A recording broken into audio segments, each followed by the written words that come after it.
사회자께서 제가 어제 실수한 걸 가지고 지금 미리 알려주는 것 같아요. 다시는 실수하지 말라고. 감사합니다. 자, 오늘 업무 보고 첫 순서는 글로벌 외교안보 강국의 도약을 이끌어가는 외교부, 통일부, 국방부, 본부입니다. 지금은 국제질서의 격변기입니다. 그렇기 때문에 책임과 역할이 더욱 막중해진 부처들이 바로 이 4개 부처라고 생각됩니다. 우리 대한민국의 대도약 그리고 지속적인 성장, 거기다 국민들의 더 나은 삶을 위해서는 한반도의 평화와 안정이 가장 중요합니다.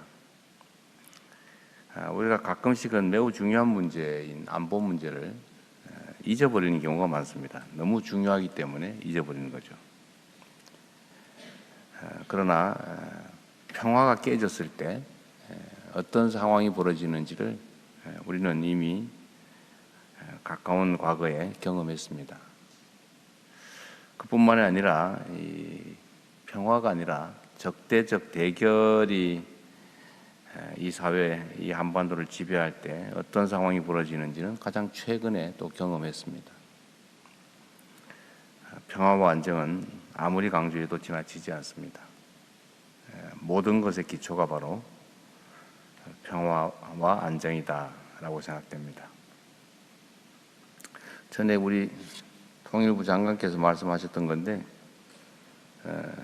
평화가 밥이죠. 평화가 곧 경제입니다.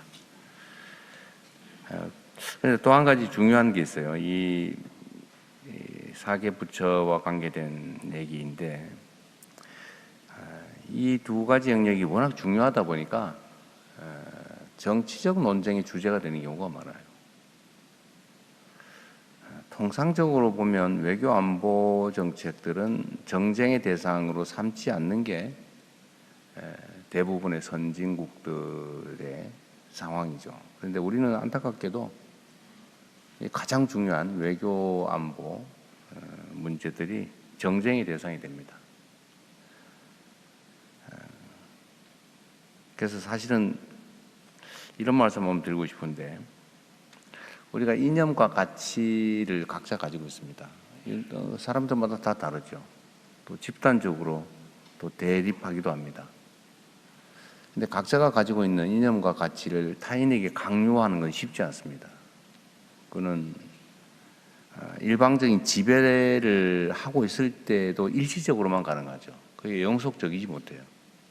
타인의 이념과 가치, 이상들을 이제 억제시키고 나의 이상과 가치, 이념을 관철해내겠다고 마음먹으면 필연적으로 대결하고 반드시 또 충돌을 야기하게 됩니다. 근데 저는 그런 생각을 합니다. 이게 각자가 가진 이념과 가치를 당연히 잃지 말아야 되겠죠. 비전이나 목표로 가지고 있기도 합니다. 그런데 자신이 가진 이념과 가치를 실현하는 방법은 요란하게 주장하고 상대에게 삿대질하면서 압박을 할 때 내 이념과 가치, 지향이 실현될 수 있을까? 뭐 잠깐은 될지 모르죠. 필연적으로 반발을 부릅니다. 나의 이념과 가치, 지향을 실현하는 길은 최대한 상대를 설득하는 거예요. 저항을 최소화하고 양보하기도 하면서 상대가 수용하게 하는 것. 물론 뭐 적대적인 상대를 설득하고 수용하게 하는 건 쉽지는 않아요. 그러나 그 중간쯤도 있죠, 세상에. 그래서 주장하고 실현하는 것은 좀 다르다. 근데 이게 그 한 공동체의 운명을 책임지고 있을 때와 또 반대쪽에 있을 때 또 달라요.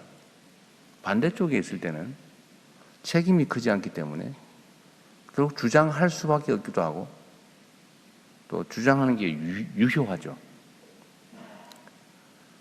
그런데 사회 공동체 전체의 운명을 책임지고 있는 권한을 가진 상태에서는 사실은 주장보다는 실천이 중요합니다.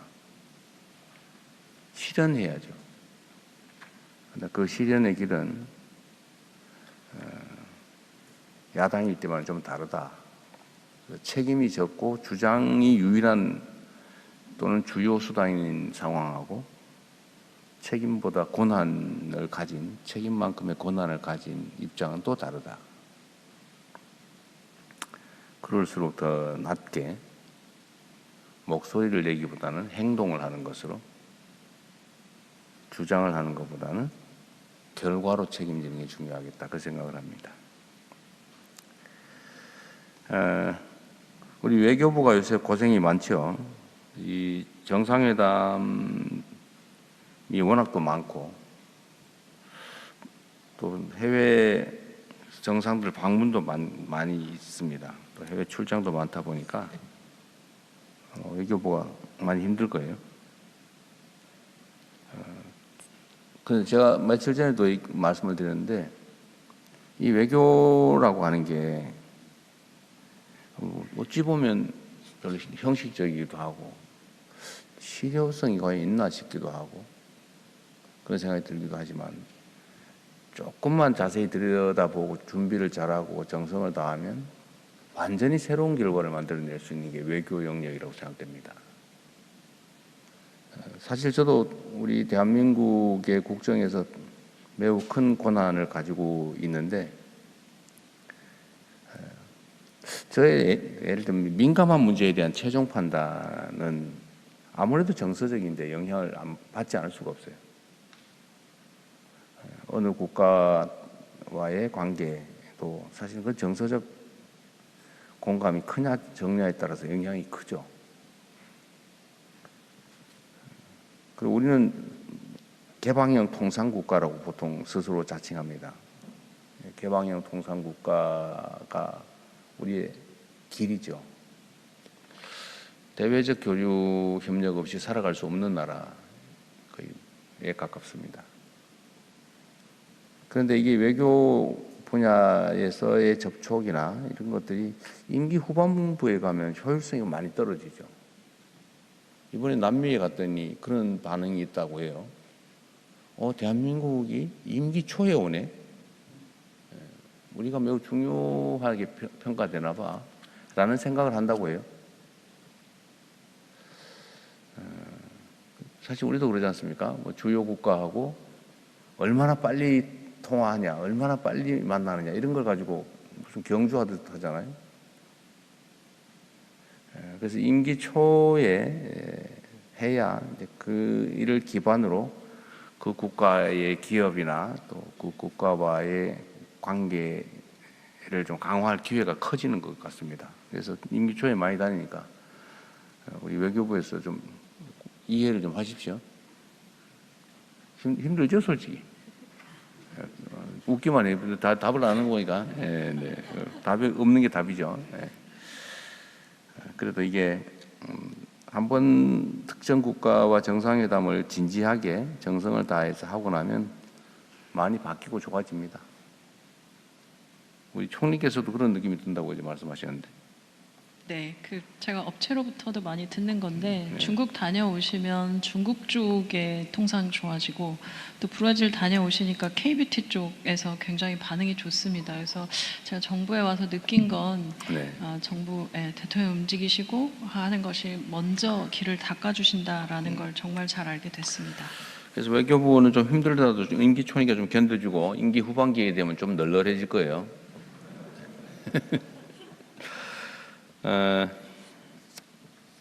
그리고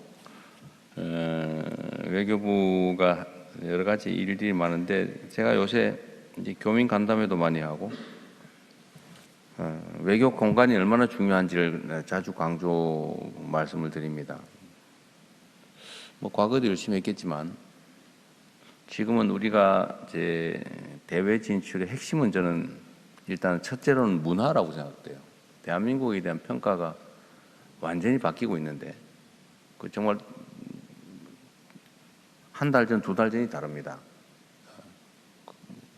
평가나 기대가 정말 높아지고 있는 걸 느끼는데, 제일 크게 영향을 미치는 건 역시 문화인 것 같아요.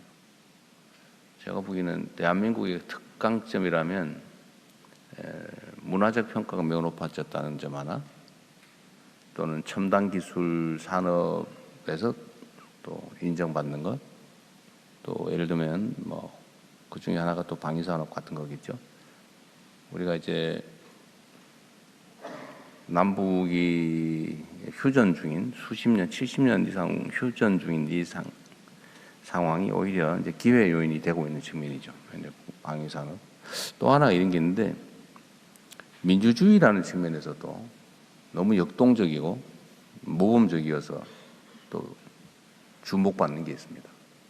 여러 가지 측면에서 우리가 주목을 받는데, 그 중심에 사실 제외 공간들이 있는 것 같아요. 제외 공간의 중심은 역시 외교부겠죠.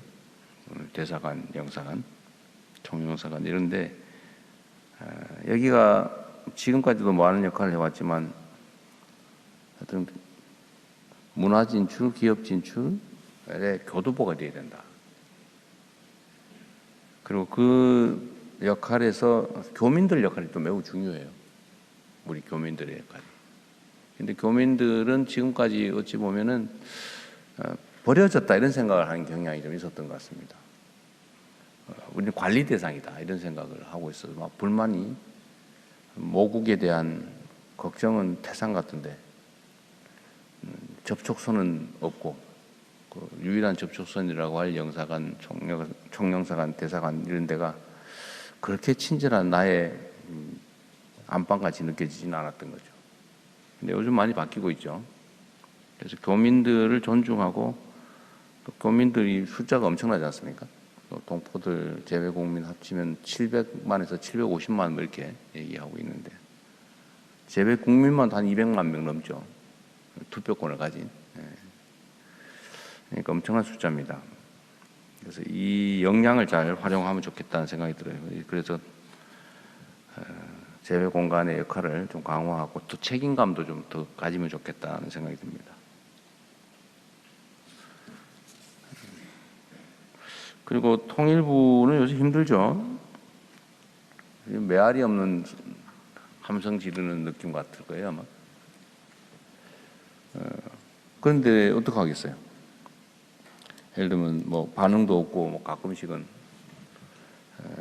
안 좋은 반응도 생기긴 하지만, 어쨌든 우리가 결코 떨어질 수 없는 불가피한 뭐 이웃이라고 하기도 그렇고, 하여튼 뭐 그런 옆에 있는 거 아닙니까?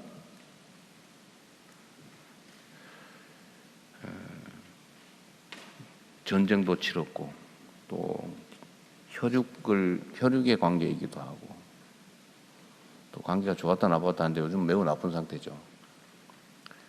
그리고 이제 이게 사람과의 관계도 그렇지만 뭐 어쨌든 정부 간의 관계도 쌓인 게 있는 거죠. 업보. 너무 적대하고 무시하고 대결적으로 좀 많은 오랜 시간을 살아왔기 때문에 쉽게 좋아지기 어렵죠. 또 각 정부의 전략이라고 하는 것도 있는 거고요. 근데 그렇다고 해서 우리가 제일 편한 길, 뭐 니는 네가 할 길을 가고 나는 내가 할 길을 가고, 또 정무적으로 보면 사실은 대결하는 게 도움이 되는 경우가 많아요. 내부 단속을 위해서 일부러 대결적인 입장을 취하기도 하지 않습니까? 근데 그건 결국 국민들한테는 나쁘죠. 국가 공동체에게는 해악이죠. 그래서 힘들긴 하지만 우리가 평화와 공존의 정책을 계속해 나가야 되겠다.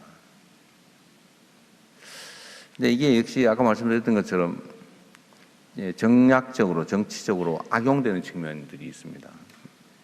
그래서 많이 조심하셔야 될 것 같아요. 본의 아니게 용어 하나, 표현 하나 가지고 정쟁의 대상이 되고 하니까 더욱 신중해야 되겠다는 생각이 듭니다. 노력은 하되, 최선은 다하되. 그래서 참 어려울 것 같아요, 우리 장관님. 우리 통일부의 공직자 여러분도 힘드실 겁니다.